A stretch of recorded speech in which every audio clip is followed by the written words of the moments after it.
Ini adalah sebuah permulaan dari sekian banyak obrolan kita dalam sekolah EQ dan IQ manusia.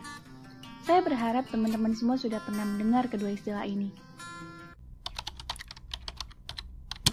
Oke, berbicara tentang kecerdasan manusia, setidaknya ada 4 kecerdasan utama pada diri manusia. Apa saja itu?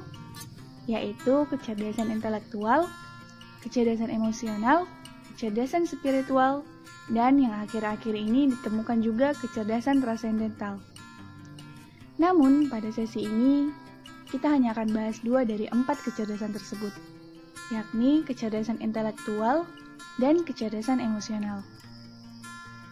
Yang pertama, kecerdasan intelektual atau yang biasa disingkat IQ merupakan kecerdasan kognitif atau aktivitas berpikir manusia yang erat kaitannya dengan kemampuan mengingat, memahami, menganalisa, mengevaluasi, serta memecahkan masalah. Nah, sedangkan kecerdasan emosional atau yang biasa disingkat EQ merupakan kecerdasan emosi yang erat kaitannya dengan kemampuan mengontrol perasaan diri sendiri, mengenali perasaan orang lain, beradaptasi, bekerja sama, berdisiplin, tanggung jawab, serta berkomitmen. Nah, beberapa ahli di bidang ilmu psikologi memiliki definisi yang berbeda-beda tentang kedua hal ini. Misalnya, menurut Wechsler, inteligensi adalah keseluruhan kemampuan individu untuk berperilaku dengan tujuan, berpikir secara rasional atau masuk akal, dan kemampuan untuk dapat menyesuaikan diri dengan lingkungan secara efektif. Sedangkan, menurut Raymond Bernard Kettle, inteligensi terdiri dari 2 hal, yaitu fluid intelligence yang merupakan kemampuan dari bawaan biologis dan crystallized intelligence yang merupakan kemampuan yang dipengaruhi oleh lingkungan seperti lingkungan keluarga, pendidikan, kebudayaan, dan lain-lain. Nah, kemudian ini nih yang paling menarik. Ada sebuah pertanyaan terkait IQ manusia, yakni apakah IQ bisa berubah? Kok bisa IQ 100 turun menjadi 96?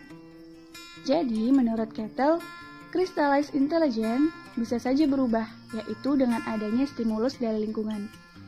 Adapun perubahan tingkatan IQ dipengaruhi oleh alat tesnya. Jadi, jangan heran ya kalau tiba-tiba hasil tes IQ kamu menurun atau bahkan meningkat. Karena alat tes inteligensi itu sangat banyak jenisnya. Dan teori yang mereka gunakan untuk menyusunnya juga berbeda-beda. Masing-masing itu juga memiliki cara penilaian atau rumus mendapatkan IQ yang berbeda-beda. Maka, skor IQ-mu tidak bisa dibandingkan jika alat tesnya berbeda. Sekarang kita beranjak membahas tentang EQ atau Emotional Quotient, yang jika diartikan ialah kecerdasan emosi. Namun, semakin ke sini, ilmuwan lebih nyaman menggunakan istilah EI atau Emotional Intelligence. Dan perlu kita ketahui, yang disebut emosi itu tidak hanya ketika marah, tapi perasaan senang, kaget, takut, bahkan tertawa itu juga bagian dari emosi loh. Nah, secara lanjut, mari kita bahas apa itu EI.